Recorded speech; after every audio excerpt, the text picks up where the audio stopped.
What's up guys, NepentheZ here and welcome back to another episode of The Road to Glory. You will notice that in the last video, this video and the next video there will be no face cam, and the reason for that is simply because actually there might be face cam on this video, I don't know. I'm gonna have to figure something out because the video that you're watching today right now is taken from a live stream where there is a face cam from the live stream, but not my actual face cam, which will be trippy to watch if I don't cover it. So I might just have to cover it with just like a generic graphic or something. The reason why there is no face cam today and for the next video and for the previous video is just because I've got a whole bunch of crap behind me in the camera shot that I can't move. And it's just not appealing, so I've basically switched the camera off and I'm recording them all at once because I'm trying to get them all out 2 a day. So that we can catch up, because otherwise we're going to end up getting the rewards on Friday or Saturday, and that's cruddy because we want the rewards on Wednesday.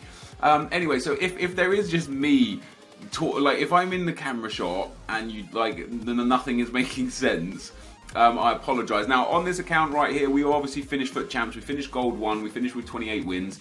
It wasn't the best, but it definitely wasn't the worst. It could have been so much worse. We needed to get to 28 wins. We won 12 games of our last 13 after going 16 and 11 from our first 27. So I did kind of feel a bit happy, and with the fact that there are blue cards in packs right now, if I wasn't to get Elite 1, I think Gold 1 was probably the next best in my honest opinion, just because the 3 inform pack, you're not going to get anything amazing most probably. Of course, you never know, and you can't, you know, it's impossible that I would have known. And you only get one 100k pack, so I was happy to get, well, I'm happy to eventually get 2 100k packs to see what we get with those blue cards in packs. Now, what you're seeing me do here is basically just keep playing around with my team, change my team up a bit. We're going to be playing some Division 1 gameplay today, and the reason why you're seeing me change and do obscure things with certain players, for example, putting Diego Costa at centre midfield, is because I'm trying to find the best team for me. I feel like I'm like 1 or 2 players away from finding the best team, and the reason why I feel like that is because I'm not happy with like certain positions, and I don't want to play with a team where I sacrifice a player or a position just for the sake of having a special card in, or a red card, or a purple card, or a blue card. What I want to do is just find the relevant player for each individual position. And what's interesting is if you take a look at the most played players in my club, my six most capped players are Jack Butland, who's worthless, Chris Smalling, who's like 10k, Eric Bailly, who's like 20k. I also believe there was Squad Builder Challenge Gareth Barry, SBC Son, and SBC Sterling. So the 6 players that have played the most games for me aren't even players that you would consider to be like must-haves in a team, which is interesting for me because it means that it doesn't mean anything ultimately, but for me it goes a long way to showing the fact that you don't need the absolute best players to play the best FIFA. And I say that because although my team is good and my team is nice, the mainstays of my team, the bulk of my team, the absolute core of my team are players that are relatively low rated and in today's game of FIFA very, very cheap. Obviously the rest of the team is around, we've used players here or there, but in general, like, our team is just not super high rated or expensive or anything, and that may reflect in some of the losses that I take. You know, you may sit there and look at the team and be like, okay, so you're using Jack Butland in goal, but what about that game where you lost 1-0 to that guy? And I remember this game vividly, and the reason why you lost is because Jack Butland literally stood there as a statue when the guy shot and it went in the back of the net. And I sit there and think, yeah, that could be very well true. However, you could also take into consideration that if David De Gea was there, or a 99 rated goalkeeper was there, they also may well have stood there like a statue. So, I don't know, what I'm trying to say here is, I've obviously found those sort of like 5 or 6 players, not Gareth Barry anymore because Nemanja Matic has taken his place. I do personally believe Matic is slightly better than Barry, but I also think Barry is amazing. What I'm doing is I'm trying to find the perfect team, the best team. I'm trying to find the team that will allow me to get 34 wins every single week in FUT Champions. and I feel like I'm not quite there yet. And one of the things that I feel like I'm missing is my final centre midfielder. I think Kante is perfect. I think Matic is perfect. I need that final midfielder. And what I'll be trying is the red Roberto Firmino. I'll be trying Diego Costa. I've bought, I don't know if he's on the bench in this this video or not, but I've bought the second informed Christian Benteke, and I want to try him. I've already tried Rooney, De Bruyne, Pogba, Lallana, Barkley, any BPL midfielder you can think of. I've tried them, and I just didn't get the satisfaction out of them that I got from Kante and from Matic. And especially in Pogba's case, I definitely don't think, I definitely don't think it's worth it. So that's one area that I want to kind of like really shore up, is that final midfield position, which is why in this Division 1 run, you'll see me trying different players and doing different things constantly. And what you'll also see is me trying out different strikers.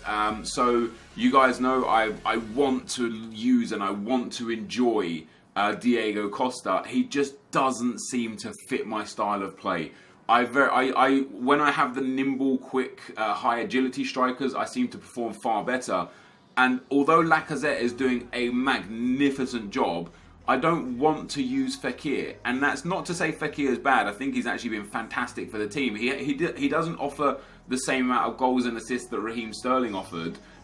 But the reason why I don't want to use Fekir is because I want to use the red Theo Walcott. I was talking to AA about it. For AA, that red Theo Walcott is just an utter monster. And for us, as mostly a substitute, he has almost 1 goal contribution per game, either a goal or an assist per game, over 80 or so games, mostly as a substitute. So that again goes to show his value. So what I want to do is fit Theo Walcott into this team at right forwards, have Hazard at left forward, which means I need a BPL striker. Now, I can use Heung-min Son there, the player of the month. I can use Sterling there. They would both be relatively decent. I've used them there before. But I've got the coins now to splash out or to try and find something. So I wanted to try Costa to see if he worked one last time and give him another opportunity to prove his value in the team. And even though he's scoring goals and he's getting assists, it's just not the same. He's not good enough. He just doesn't cut the mustard for me. So I was tempted to try Firmino up front. A lot of people love him. I looked at him on Foothead with a Hunter card and he looks utterly ridiculous. But when I compare him offensively to Paul Pogba, he actually has better attacking stats than Pogba. The only thing he has worse than Pogba is defending and physical. And of course, he doesn't have that height and he doesn't have those 5-star skill moves, but he does have 4-star, 4-star. He's still 5'11". I think Firmino could be my mainstay in midfield as a third guy for a while, until Team of the Year or until like some special card comes out that we just absolutely have to have in the team. And my defence is pretty much solid. Right back we got Bellerin, left back we got Inform Walker, centre back we got Eric Bailly and Chris Smalling, and in goal now I have David De Gea, and I don't really want to change that. The only reason why I would change that defence is I might upgrade the Bailly to the one to watch Bailly just in case he ever gets an inform. I bought the Screamer Hector Bellerin, I think actually on this stream, and I sold him off again because I'm not paying 100,000 coins for literally like a 1 to 2% upgrade on a player who's worth 8,000 coins. It's just not valuable for me, especially considering that, in fact, you're seeing me buy him here, especially considering if he does get another inform or a team of the season, which he may well do because he's having a very good season. I know he's been injured a little bit, but you know, Arsenal are right up there in the top of the table, only 2 losses this whole season so far after 17 or 18 games. You know, Bellerin's having a great season. It's very possible we'll get a team of the season. I don't want to have this card and lose out on a crap ton of coins for a small upgrade. Now I know his physical's been upgraded a fair bit, and his stamina levels attest to that. But I don't know if Hector Bellerin is what I specifically want. So out of this Division 1 run, guys, as I'm saying, I wasn't bothered if I lost games because I'm trying new formations, I'm trying new players, I'm trying new play styles. I'm trying to just find my feet with my attack and my midfield, so winning wasn't paramount. Obviously, staying in Division 1 was important. I don't want to have to go down to Division 2. I don't want to have to get promoted back up. But winning wasn't everything for me throughout this game. And again, you'll see Diego Costa is scoring some goals, and that's why I want to give him another chance and another chance and another chance. But what I found is using him as an impact sub seems far more appropriate than using him as a starter. And the reason for that is because when he comes on as an impact sub, with a Hunter card on him, he's got like 90 pace. He's so good and so, excuse me, so fresh that even with his low agility and his low balance, he's still nimble enough to just destroy the tired legs of tired defenders, basically. So I personally feel that him as an impact sub might just be the way forward. So with that being said, guys, just a little bit of an explanation of where the account is right now, what we're doing with the team, how we're going, where we're looking, etc, etc. Let's get into some comments from the previous video.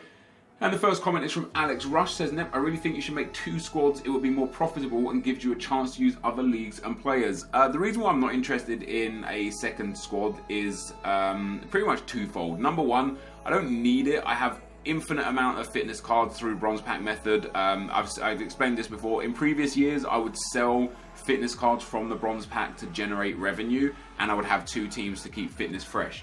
This year, because of foot champs, because of foot champs, 2 teams isn't a viable option for me, and I'll explain why in a second. So I need the fitness cards. However, fortunately, because of squad building challenges, the players and the squad fitnesses and the healing cards are so valuable that I still make far more profit from bronze packs even without selling the individual fitness cards. So that's why I don't care about using the fitness cards, and I don't require buying fitness cards ever. In terms of not having 2 teams, there was 1 week where I did have 2 teams in foot champs, or maybe even 2 or 3 weeks, and they were always the worst finishes.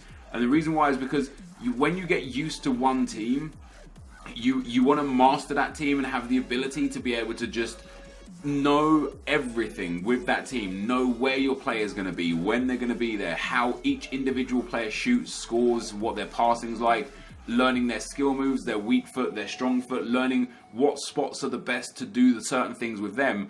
And that takes an age to learn your team inside out to the point where you are just absolutely comfortable with them. And then having 2 teams and interchanging that all the time not only then requires you to learn the ins and outs of 2 specific teams, it also makes you have to remember at which occasion which team you're actually using.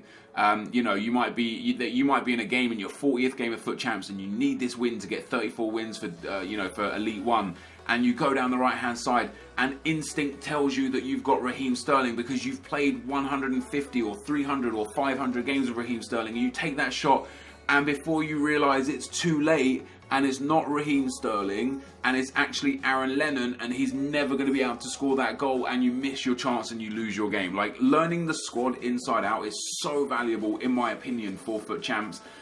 And yeah, I could have a second squad for divisions or for this or for that, but I don't care. I want to find the perfect formula for a team that works for me, and then improve on that team week on week based on what players are released in the game, what players are packed from rewards, and what players I can buy from coin earnings. And I'm happy to try and test new players. And right now I say to you guys, for me, Matic and Kante are the mainstays in my midfield, and I'm looking for that 3rd final midfielder.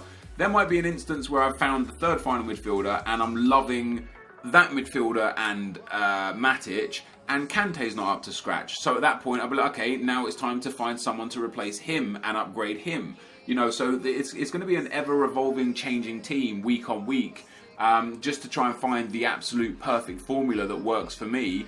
And we are not there yet. You know, it's a shame that I can't have Hazard, Lacazette, and Walcott up front. I mean, I could. I'd just play Lacazette on 6 chemistry, but Lacazette is just the best player in the game, and I'm not far off being able to afford 90 rated Alexis Sanchez, right? He's relatively expensive, but we have the funds available if we sold quite a lot of the informs and special cards in the club.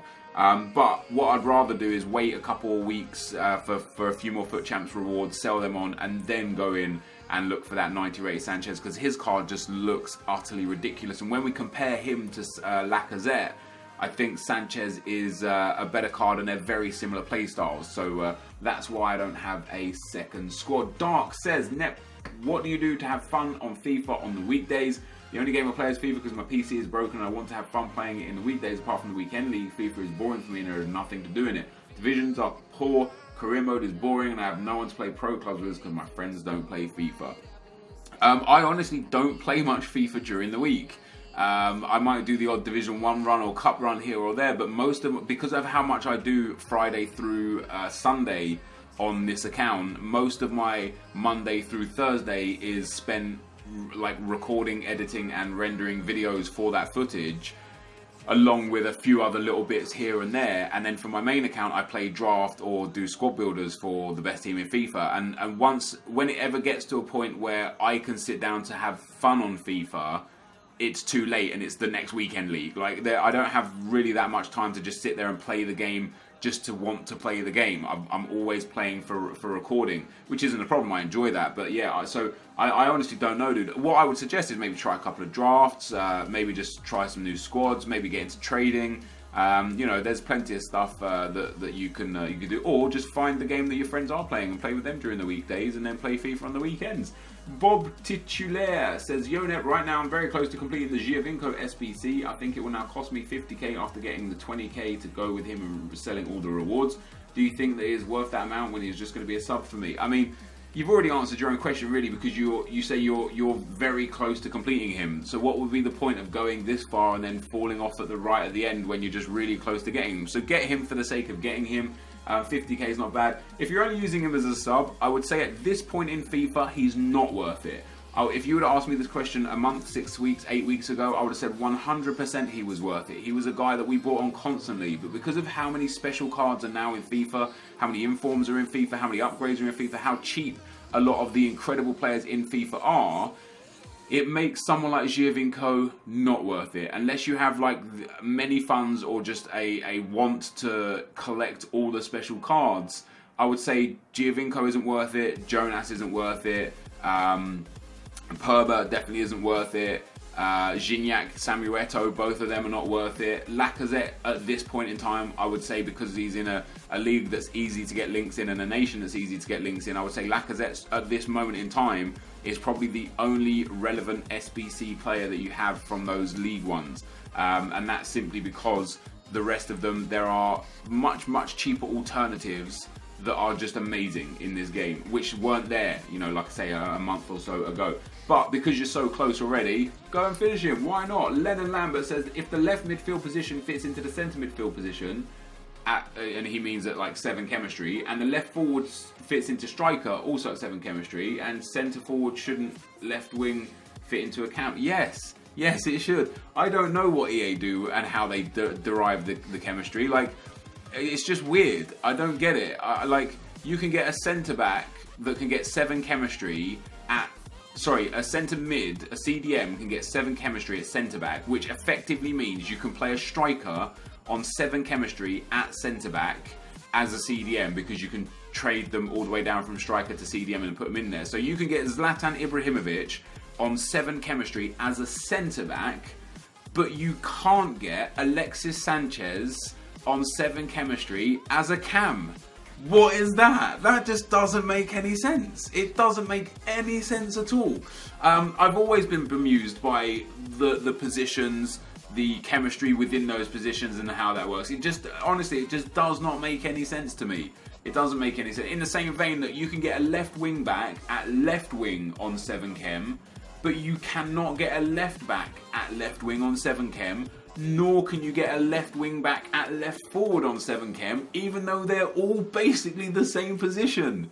That doesn't make any sense to me at all. I just don't get it. I don't get EA with so many different things. Finn O'Donoghue says, what was the collection book? So as we're just finishing off this video here, guys, the collection book was a series that I started a few years ago, I think back in FIFA 14 with a few other YouTubers, where we would open packs and try and complete teams.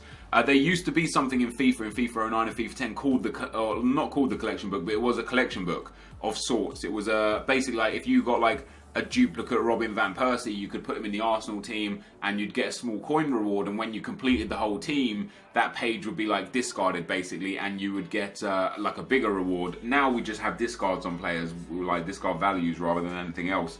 But basically it was just, yeah, pack opening collection series, and it was a lot of fun, but it's just not relevant in the FIFA world these days. But anyway, guys, this is going to be the end of the video for now. I want to thank you for watching. Hopefully you enjoyed it. If you did, be sure to leave a like, rating, comment, and subscribe to my channel if you haven't already. But for now, guys, I'm out. Peace.